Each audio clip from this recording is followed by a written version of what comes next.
Gold trusted gold buyers మీరు తాకట్టు పెట్టిన బంగారాన్ని విడిపించి ఈ రోజు ఉన్న మార్కెట్ ధరకు కొనబడను. సో వాకింగ్ అనేది చాలా చాలా ముఖ్యం అనేది మనం చెప్పడం కన్నా మనకు తెలిసినది జస్ట్ షేర్ చేద్దాం విషయాన్ని. సో విన్నవారు తప్పకుండా వాళ్ళకి ఒక ఆలోచన వస్తుంది వాకింగ్ ఎందుకు ఇంపార్టెంట్ అనేది.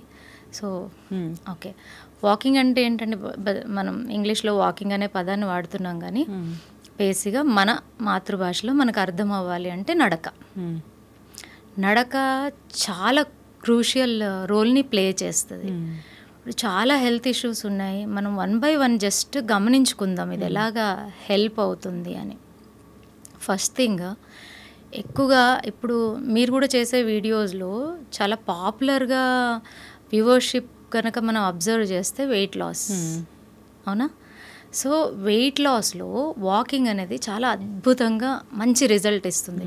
ఇప్పుడు వెయిట్లో మనకి రకాలు ఉంటాయండి. ఒకటి, మీరు తీసుకునే ఆహారం వల్ల మీరు వెయిట్ గెయిన్ అవ్వచ్చు, లేదా మీరు తీసుకునే ఆహారంలో మీరు చేసే లోపాల వల్ల కూడా వెయిట్ గెయిన్ అవ్వచ్చు, లేదా హెరిడిటరీలో, హెరిడిటరీ అంటే వంశపారంపర్యంగా ఊబకాయం అనేది వాళ్ళకి ఎక్కువగా ఉంది అన్న వారిలో కూడా మనము ఈ ఊబకాయం ఒక పరిస్థితిని మనం గమనిస్తూ ఉంటాం. కానీ వాకింగ్ ఎంత క్రూషియల్ రోల్ ప్లే చేస్తుంది అంటే, మనం చాలామంది పాపం వరి అవుతుంటారు ఇలాగా హెరిడిటరీ వైజ్ ఎక్కువ పుట్ ఆన్ వెయిట్ ఉన్నవాళ్ళు ఏం తిన్నా తినకపోయినా అంతే, దీంట్లో ఏం మార్పు లేదు, ఇంకా దాని గురించి ఏం చేయాలే అనే ఒక ఆలోచనలోకి వెళ్ళిపోతారు, డిప్రెస్డ్ అయిపోతారు. ఇలాంటి సిచ్యుయేషన్ ఉన్న వాళ్ళకి వాకింగ్ ఒక వరం లాంటిదండి. హార్వర్డ్ యూనివర్సిటీలో ఒక రీసెర్చ్ చేశారు. దాదాపుగా 1200 మంది మీద రీసెర్చ్ చేసి వాళ్ళ మీద 1 year ఈ వాకింగ్ చేపిస్తూ ఆ రిజల్ట్స్ని తీసి సైంటిఫిక్ ఎవిడెన్సెస్ని ప్రొవైడ్ చేశారు. దీంట్లో ఈ జెనెటికల్గా ఎవరికైతే ఎక్కువగా ఊబకాయం ఉందో అలాంటి వాళ్ళల్లో కూడా 50% రిజల్ట్ని చూశారు. అంటే చేంజ్ అనేది వచ్చింది కదా. హెరిడిటరీ వైజ్ మీరు ఊబకాయం ఉన్నా కూడా మీరు తగ్గారు కదా అక్కడ. సో ఇక్కడ తెలిసిపోతుంది సో వాకింగ్ ఎంత ఇంపార్టెంట్ వెయిట్ లాస్లో అనేది. అలాగే నెక్స్ట్, కొంతమందికి క్రేవింగ్స్ బాగా ఉంటాయండి. స్వీట్స్ క్రేవింగ్స్ ఎలాగ ఉంటాయంటే భయంకరంగా వాళ్ళు కంట్రోల్ చేసుకుందామన్నా చేసుకోలేరు. ఆ స్వీట్స్ చూడంగానే తింటూనే ఉంటారు. దానివల్ల ఎన్ని ప్రాబ్లమ్స్ వస్తాయి అంటే, పాపం వాళ్ళ చేతిలో లేదు కాబట్టి వాళ్ళు కంట్రోల్ చేయలేకపోతున్నారు, సొల్యూషన్ లేదు కాబట్టి. అలాంటి వాళ్ళలో మనం ఎక్కువ గమనిస్తే కనుక ఎక్కువ స్వీట్స్ క్రేవింగ్స్ ఉండడం వల్ల అటువంటి వారిలో షుగర్, ఏదైతే మధుమేహం అనే అనారోగ్యం ఉందో ఇది ఎక్కువగా, అలాంటి అనారోగ్యానికి వీళ్ళందరూ టార్గెట్ అయిపోతారు. అండ్ అలాగే స్వీట్స్ క్రేవింగ్ ఒకటే కాదు, చాలామందికి ఎలాగంటే రిపీటెడ్గా ఏదో ఒక ఫుడ్ని తీసుకుంటూనే ఉంటారు, అదొక అలవాట్లాగా అయిపోతుంది. దానివల్ల ఎన్ని ప్రాబ్లమ్స్ వస్తాయి. కొలెస్ట్రాల్ లెవెల్స్ పెరుగుతాయా, వెయిట్ గెయిన్ అవుతుందా, అలాగే ఇమ్యూనిటీ లెవెల్స్ అనేది దాని మీద కూడా ఇది ఎఫెక్ట్ చూపిస్తుంది. అటువంటి వారికి వాకింగ్ చాలా మంచిది. ఎవరైతే ఈ ప్రాబ్లమ్స్ ఉన్న వాళ్ళు ఉంటారో వాళ్ళు డైలీ మినిమం ఒక 20-21 minutes వాకింగ్ చేయడం వల్ల వాళ్ళకి క్రేవింగ్స్ అనేది తగ్గుతుందన్నమాట. సో అలాగ కూడా వాకింగ్ చాలా మంచిది. థర్డ్, ఈ డైజెస్టివ్ సిస్టమ్ ఉంది కదా, దీని మీద వాకింగ్ యొక్క ప్రభావం చాలా ఎక్కువగా ఉంటుందండి. మనకి పెరిస్టాలిక్ మూమెంట్ అని ఉంటుంది. అంటే మనం తీసుకున్న ఆహారము ప్రాపర్గా డైజెస్ట్ అయ్యి న్యూట్రిషన్ అబ్జార్ప్షన్ బాగున్నప్పుడే మనం ఆరోగ్యంగా ఉంటాం. ఎప్పుడైతే పొట్ట దెబ్బతింటుందో శరీరం దెబ్బతింటుంది, అలాగే మానసిక స్థితి కూడా దెబ్బతింటుంది. సో ఇవన్నిటికి కూడా ఇంపార్టెంట్ రోలు మన ఇంటెస్టైన్స్ ప్లే చేస్తాయి. మన పొట్ట భాగంలో ఉండేటటువంటి ఏదైతే సిస్టమ్స్ ఉన్నాయో ఇవి చాలా ముఖ్యమైనవి అనమాట. సో వీటి హెల్త్ని పెంచుతుంది అది. అంటే ఆ పెరిస్టాలిక్ మూమెంట్ ఏదైతే హెల్తీగా ఉన్నప్పుడు ఆటోమేటిక్గా ఏ ఇష్యూస్ రావు, ఆటోమేటిక్గా ఆరోగ్యం పెరుగుతుంది, శక్తి పెరుగుతుంది, అలాగే మన మైండ్ ఫంక్షన్ అనేది కూడా చాలా బ్రైటన్ అప్ అవుతుంది. సో వాకింగ్ వల్ల ఇది కూడా చాలా ఇంపార్టెంట్ రోల్ అనమాట ఈ ఒక ఇబ్బందుల్లో కూడా. అలా ఎందుకంటే ఇప్పుడు మీరు గమనించండి, ఎక్కువ 10 మెంబర్స్లో మీరు 9 మెంబర్స్ తెలియకుండానే కంప్లైంట్ చేస్తారు, నాకు అసిడిటీ ఉంది, నాకు గ్యాస్ట్రైటిస్ ఉంది, నాకు తిన్నది అరగట్లేదు, నాకు స్టమక్ ఇష్యూస్ వస్తున్నాయి, బ్లోట్ అవుతుంది, నాకు ఫ్రీక్వెంట్గా స్టమక్లో పెయిన్ వస్తుంది, ఇవన్నీ కంప్లైంట్ చేస్తూ ఉంటారు కదా. ఇవన్నిటికి చెక్ పెట్టచ్చండి ఓన్లీ వాకింగ్ వల్ల. ఎంతసేపు వాక్ చేయాలి? మినిమం 21, 25, 30 మినిట్స్ ప్రాబ్లమ్ని బట్టి. ఓకే, అలాగే హార్ట్ ఇష్యూస్ ఇప్పుడు ఎక్కువ అయిపోయాయి. నిన్న కూడా విన్నానండి, ఎవరో చిన్న ఏజ్ 18 ఇయర్స్ బాబుకి క్లయింట్ కాల్ చేసి, మా కజిన్ 18 ఇయర్స్ అండి హార్ట్ అటాక్తో చనిపోయాడు అని. సో ఎందుకు ఇవన్నీ వస్తున్నాయంటే మనం హార్ట్ హెల్త్ని కూడా మనం ఎక్కడో ఇంబ్యాలెన్స్ చేస్తున్నాం. కానీ ఒక వాకింగ్ చేయడం వల్ల ఏమవుతుంది అంటే మీ హార్ట్ రేట్ని నార్మలైజ్ చేస్తుంది, హార్ట్ మజిల్స్ని స్ట్రెంగ్తన్ చేస్తుంది. అలాగే ఎక్కువగా మనం వింటూ ఉంటాం కదా హార్ట్ బ్లాకేజెస్ అనేది మనం వింటూ ఉంటాం కదా. వాకింగ్ ఎవరెవరైతే చేస్తారో బేసిక్గా హార్ట్ ప్రాబ్లమ్స్ వచ్చేది ఈ కొలెస్ట్రాల్లో రకరకాల కొలెస్ట్రాల్స్ ఉంటాయి. దాంట్లో ఎల్డిఎల్ కొలెస్ట్రాల్ అని ఏదైతే ఉంటుందో ఇది మీకు త్వరగా హార్ట్కి సంబంధించిన అనారోగ్యాలను తీసుకొస్తూ ఉంటుంది అనమాట. సో దాన్ని తగ్గించేస్తుంది వాకింగ్. హెచ్డిఎల్ అని ఉంటుంది, గుడ్ కొలెస్ట్రాల్, మన హార్ట్ హెల్త్ని స్ట్రెంగ్త్ని బాగా పెంచుతుంది, దాన్ని పెంచుతుంది. ఆ రకంగా హార్ట్కి సంబంధించిన అనారోగ్యాల నుంచి బయటపడాలి అనుకునేటటువంటి వాళ్ళు వాకింగ్ చేయాలి. కానీ వాకింగ్ చేసేటప్పుడు కూడా నియమాలు ఉంటాయి, నేను మీకు నెక్స్ట్ చెప్తాను. సో అలాగే ఇంకొక హెల్త్ ఇష్యూ తీసుకుంటే ఈ జాయింట్ ఇష్యూస్ అండి. జనరల్గా ఏమైపోతుందంటే ఎవరైనా కొంచెం కాళ్ళ నొప్పులు వస్తున్నాయి లేదా బాడీలో చిన్న చిన్నగా బాడీ పెయిన్స్ స్టార్ట్ అయ్యాయి అనగానే ఫస్ట్ ఏం చేస్తారు, ఫిజికల్ మూమెంట్స్ని అన్నీ తీసి పక్కన పెట్టేస్తారు. అక్కడ చేసే తప్పు అదే. ఓకే, మీకు ఎక్కువ బెండింగు హెవీ ఎక్సర్సైజెస్ చేయడానికి కుదరట్లేదు, రావట్లేదు, పర్వాలేదు. కానీ ఒక వాకింగ్ అన్ని ప్రాబ్లమ్స్కి చెక్ పెడుతుందండి. ఎందుకంటే వాకింగ్ చేయడం వల్ల ఫస్ట్ మీ జాయింట్స్ మూమెంట్ అనేది లుబ్రికేషన్ బాగా జరుగుతుంది జాయింట్స్కి. ఓకే, ఫోల్డింగ్స్ జరుగుతాయి కదా మనం నడిచేటప్పుడు, కూర్చున్నప్పుడు, లేచినప్పుడు మూమెంట్ అనేది నడుస్తూ ఉన్నప్పుడు ఆ ఒక్క జాయింట్స్, అది చిన్న జాయింట్ అవనివ్వండి పెద్ద జాయింట్ అవనివ్వండి, దానికి ఒక సర్క్యులేషన్ పెరుగుతుంది. దాని చుట్టూ ఉన్న ఏమంటారు మాంస కండరాలు కానీ కనెక్టింగ్ టిష్యూస్ కానీ వాటి హెల్త్ పెరుగుతుంది. సో అందువల్ల యాక్చువల్గా అంటారు నొప్పులు ఉంటే ఏమి చేయొద్దు, కూర్చోవాలి, రెస్ట్ తీసుకోవాలి, ఎక్కువ ఫిజికల్ మూమెంట్ చేయొద్దు అని చెప్పే ఇంకా దాని హెల్త్ని మనం పాడు చేస్తున్నాం. అలాగున్నప్పుడే మనం ఫిజికల్ మూమెంట్ అనేది చాలా ఇంపార్టెంట్. అంటే మనము ఈ వాకింగ్ మినిమం ఫస్ట్ వాకింగ్ చేస్తే చాలా చేంజ్ వస్తుంది. ఇప్పుడు బేసిక్గా ఏమైందంటే ఇబ్బంది ఉన్నప్పుడు ప్రాబ్లం ఏమైపోతుందంటే ఎక్కువగా మానసికంగా మనం ఏమనుకుంటామంటే ఏదో అయిపోతుంది, ఇంకా మన చేతిలో ఏమీ కాదు, ఏది కాదు అనే మైండ్ సెట్తో ఉంటే ఎప్పటికీ సొల్యూషన్ రాదండి. ఆ ఉన్న దాంట్లో అట్లీస్ట్ ఆ మూమెంట్ లేని వాళ్ళు ఉంటారు కదా, వాళ్ళు కంపేర్ చేసుకోవాలి మనం. అట్లీస్ట్ నాలో ఈ మూమెంట్ అన్న ఉంది, నేను ఒక 10 నిమిషాలన్నా వాక్ చేయగలుగుతున్నాను. ఆ 10 నిమిషాలు వాక్ చేయని వాళ్ళు ఎంతోమంది ఉంటారు, మన ఇంట్లో ఉంటారు, మన పక్కన ఉంటారు, తెలిసిన వాళ్ళు ఉంటారు. సో వాళ్ళకన్నా నేను ఎక్కడో బెటర్ ఉన్నాను అనే ఫస్ట్ థాట్ వచ్చిన రోజు ఇలాంటి ప్రాబ్లమ్స్కి సొల్యూషన్ వస్తుంది. సో రెగ్యులర్గా వాకింగ్ అనేది చేయాలి, చాలా చాలా ఇంపార్టెంట్. సో ఇలాంటి ఇష్యూస్ అన్నిటికీ మనము చెక్ పెట్టచ్చు. వాకింగ్ ఎలా చేయాలనేది కదా. అవును, వాకింగ్ ఎలా చేయాలని భలే అడిగారు ప్రశ్న. సో వాకింగ్ చేసే వాళ్ళల్లో కూడా కొన్ని మార్పులు తీసుకురావాలండి. ఎలాగ అంటే ఇప్పుడు లైఫ్ స్టైల్ చేంజెస్ అనేది మారిపోయింది. ఒకప్పుడు అర్లీ మార్నింగ్ లేవడం అనేది ఒక మంచి అలవాటు ఉండేదండి. ఇప్పుడు ఏం చేస్తున్నాం, చాలామంది 11కి లెగుస్తారు, 12కి లెగుస్తారు, 2కి లేచే వాళ్ళు కూడా ఉన్నారు. అప్పుడు లేచి కూడా మేము వాకింగ్ చేసుకుంటాం, మా హెల్త్ని జాగ్రత్తగా చూసుకుంటామనే మొండితనం ఉండేటటువంటి వాళ్ళం కూడా చాలామంది ఉన్నాము.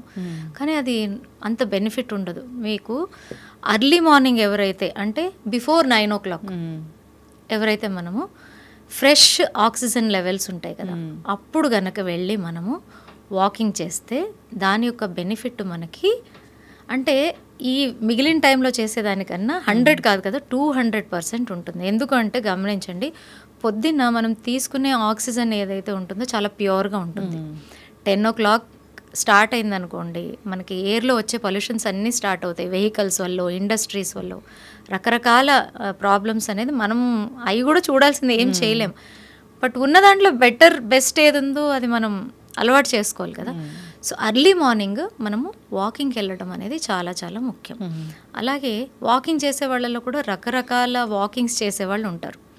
సింపుల్గా నడిచే వాళ్ళు ఉంటారు, బ్రిస్క్ వాకింగ్ చేసేవాళ్ళు ఉంటారు, కొంతమంది రన్నింగ్ చేసేవాళ్ళు కూడా ఉంటారు. ఇవి కూడా మనం గమనించుకోవాలి. ఎలాగా అంటే అర్లీ మార్నింగ్ వాక్ చేయడం వల్ల ఒకటి హెల్తీ ఆక్సిజన్ అందుతుంది అని అంటున్నాను కదా, దానివల్ల ఏమవుతుందంటే మీకు ఫస్ట్ థింగ్ మీ ఇమ్యూనిటీ పెరుగుతుందండి. ఎందుకంటే చూడండి, ఇప్పుడు మనకి సీజన్స్ మారుతూ ఉంటాయి, సీజనల్ డిసీజెస్ కూడా వస్తాయి కదా, అనారోగ్యాలు వస్తాయి. ఎవరైతే రెగ్యులర్గా అర్లీ మార్నింగ్ వాకింగ్ చేస్తారో వాళ్ళకి సీజనల్ అనారోగ్యాలు అనేది చాలా తక్కువ, కానీ వచ్చినా త్వరగా రికవర్ అవుతారు. ఓకే, ఎందుకు అంటే మనం మొత్తం ఇమ్యూనిటీ సిస్టంలో ఇంపార్టెంట్ రోల్ లంగ్స్ ప్లే చేస్తాయండి. మీరు మార్నింగ్ ఎంత వాకింగ్ చేసుకొని ఆక్సిజన్ని హెల్తీగా తీసుకుంటారో ఫస్ట్ థింగ్ మీ లంగ్స్ అనేది చాలా ఆరోగ్యంగా మారిపోతాయి, బాడీలో ఉన్న టాక్సిన్స్ను కూడా రిమూవ్ చేసేస్తుంది. సో అంత ఇంపార్టెంట్ అనమాట. అలాగే వాకింగ్ చేసే వాళ్ళలో కొన్ని మార్పులు కూడా రావాల్సినటువంటి వాతావరణం ఇప్పుడు ఉంది. వాకింగ్ చేసేటప్పుడు ఏం చేస్తామంటే మొబైల్ పట్టుకుంటూ చేసేవాళ్ళు ఉన్నారు. ఓకే, అలాగే కొంతమంది గ్రూప్గా వాక్ చేస్తూ ఉంటారు, ఎక్కడా షేర్ చేసుకొని ఎమోషనల్ బాధలన్నీ ఆ వాకింగ్లో షేర్ చేసుకుంటూ ఉంటారు. వాకింగ్ ఎందుకు చేస్తాం మనం? పర్టికులర్గా ఆరోగ్యాన్ని గెయిన్ చేయడానికి, మెంటల్ హెల్త్ని మార్చుకోవడానికి. మొబైల్ని చూసేటటువంటి వాళ్ళు దాంట్లో కూడా రకరకాల ఎమోషన్స్ని చూస్తారు. నేను గమనించాను, వాకింగ్ మీరు వెళ్ళినా మేము వెళ్ళినా చాలామంది న్యూస్ వింటూ వెళ్తారు, లేదా ఏదైనా సీరియల్స్ వింటూ వెళ్తారు, ఏదైనా కొంచెం ఇబ్బందికరమైన సిచ్యుయేషన్స్ని చూసుకుంటూ వెళ్ళే వాళ్ళని కూడా చూసాము. ఇటువంటి సిచ్యుయేషన్స్ ఏం చేస్తాయంటే ఆ వాకింగ్ ఒక ఎఫెక్ట్ని నెగటివ్గా మార్చేస్తాయి.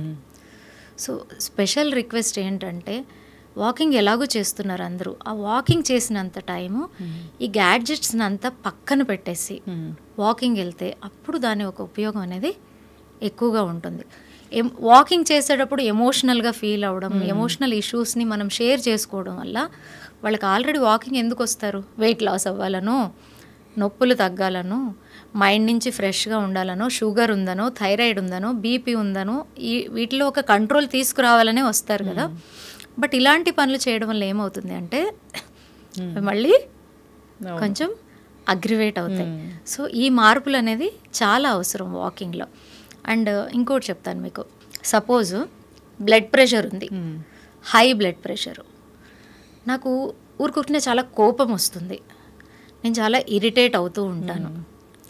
తెలవకుండానే నేను ప్రతి సిచ్యుయేషన్లో మార్నింగ్ నుంచి ఈవినింగ్ వరకు ఒక 4-5 దగ్గర దెబ్బలాట జరుగుతుంది, గొడవ జరుగుతుంది. ఎందుకు జరుగుతుందో కూడా తెలియదు. నిమిషము ఏమంటారు, ఒక బ్యాలెన్స్ లేకుండా థాట్స్లో పరిగెడుతూ ఉంటారు, యాక్టివిటీస్లో పరిగెడుతూ ఉంటారు. ఒక బ్యాలెన్స్, అంటే ఆ నిదానం అనే లేని నేచర్ వాళ్ళు ఉంటారు చూడండి. వాళ్ళు ఎప్పుడూ రన్నింగ్ చేయొద్దు, ఫాస్ట్ బ్రిస్క్ వాకింగ్ చేయొద్దు, నిదానంగా నడవాలి. అటువంటి వారు అలాంటివి చేశారనుకోండి, వాళ్ళకున్న ప్రాబ్లమ్స్ అగ్రివేట్ అవుతాయి. మనం చాలాసార్లు విన్నాము, వాకింగ్ చేస్తూ చేస్తూ చనిపోయారు, స్ట్రోక్ వచ్చింది. అలాగే జిమ్ చేస్తూ అండ్ హెవీ వెయిట్ లిఫ్ట్ చేస్తారు, ఫోర్స్ఫుల్గా ఎక్సర్సైజ్ చేస్తారు. సో ఇలాంటి క్వాలిటీస్ ఉన్నవాళ్ళు అలాంటి వాకింగ్స్, అంటే ఫాస్ట్ బ్రిస్క్ వాకింగ్, రన్నింగ్, ఇలాంటివి, అంటే యాంగ్జైటీ ఉంటుంది చూడండి, యాంగ్జైటీ ఉన్నవాళ్ళు కూడా ఇవన్నీ చేయకూడదు. వాళ్ళు కూడా నార్మల్ వాకింగ్ని చేయాలి. ఖచ్చితంగా మ్యామ్, చాలా చక్కగా చెప్పారు. అలాగే లో బీపీ ఉంది, ఓకే, బద్ధకంగా ఉంది, పొద్దున్నే లేవాలనిపించదు, ఎప్పుడు ఆ బెడ్ మీద అలాగే ఉండాలనిపిస్తుంది, ఇంట్రెస్ట్ ఉండదు, మనిషిలో ఒక గ్లో ఉండదు, ఇలాంటి వారు కొంచెం ఫాస్ట్ బ్రిస్క్ వాకింగ్, కొంచెం లైట్ రన్నింగ్, ఇలాంటివి చేసినప్పుడు వాళ్ళకి చాలా చాలా ఉపయోగం అవుతుంది అనమాట. అయితే విమెన్ ఎంతసేపు వాక్ చేయాలి హెల్దీగా ఉండాలంటే? విమెన్కి వాకింగ్ అనేది చాలా చాలా ఇంపార్టెంట్ అండి. ఎందుకు చెప్తాను, నవేడేస్ మనం వింటున్నాం ఈ బ్రెస్ట్ క్యాన్సర్స్ చాలా పెరుగుతున్నాయి. వాకింగ్ చేసే వాళ్ళలో ఈ బ్రెస్ట్ క్యాన్సర్ అనేది ఎక్కువగా వచ్చేటటువంటి అవకాశం ఉండదు. ఒక బ్రెస్ట్ క్యాన్సరే కాదు, ఎనీ క్యాన్సర్. అందువల్ల విమెన్కి ఇది ఇంకా ఇంకా ఇంపార్టెంట్. బట్ విమెన్ కూడా వీలైనంత ఫ్రీ మైండ్తో హెల్దీ ఎన్విరాన్మెంట్లో వాక్ చేయడానికి ప్రయత్నించాలి.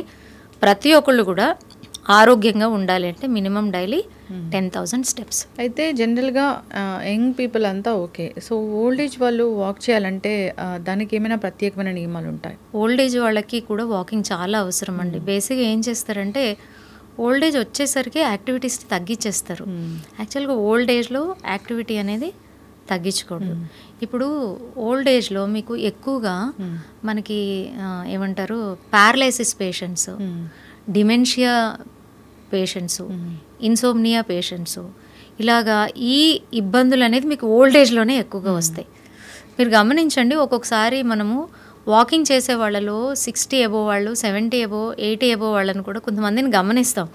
అరే ఈ ఏజ్లో కూడా వాళ్ళు ఎంత బాగా వాకింగ్ బాగా చేస్తున్నారు, ఎంత ఫిట్గా అనిపిస్తున్నారు, ఎంత అంటే ఓ హ్యాపీనెస్ కనిపిస్తుంది వాళ్ళ ముఖంలో. అది మనకు ఒక ఇండికేషన్. పేరెంట్స్ ఉండేటటువంటి ఇష్యూస్ని గమనించి పిల్లలు కూడా కొంచెం వరీ అవుతూ ఉంటారు. ఎస్టర్డే ఆల్సో నాకు ఒక పేషెంట్ వచ్చారు, మా నాన్నగారికి డిమెన్షియా ఉందండి, నన్ను చివరి రోజుల్లో నన్ను అసలు కనిపెట్టలేకపోయారు, నాకు చాలా బాధ అనిపించింది అని అన్నారు. అంటే పేరెంట్లో అక్కడి వరకు ఒక క్వశ్చన్ బాగానే ఉంది, అప్పటి వరకు వాళ్ళ నాన్నగారి గురించి ఆయనలో ఒక బెంగ కనిపించింది. నెక్స్ట్ క్వశ్చన్ ఆయనకి ఏమొచ్చింది అంటే, మేడం ఈ ప్రాబ్లం నాలో కూడా వస్తుందా అంటే ఇక్కడే వరి మొదలైపోయింది ఆయనకి. ఓకే, సో ఇక్కడ నేను ఏం చెప్తానంటే, ఇటువంటి ప్రాబ్లమ్స్ పేరెంట్స్లో ఉంటే మీరు రెగ్యులర్గా వాకింగ్ చేయండి.